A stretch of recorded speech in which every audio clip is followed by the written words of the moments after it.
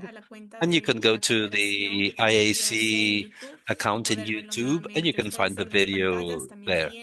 In the screens, you have a QR code with the link to the survey that we always do at the end of our events, because feedback with you is very important, because it's from you that the ideas come, so that we can continue creating these spaces and so that we can deliver to you more relevant information regarding the field of accreditation. On behalf of IAAC, of all the persons who are part of this cooperation, we would like to thank your participation and your attention. It has been a learning and cooperation and discussion activity, and thank you for being a part of this celebration for the World Accreditation Day 2025.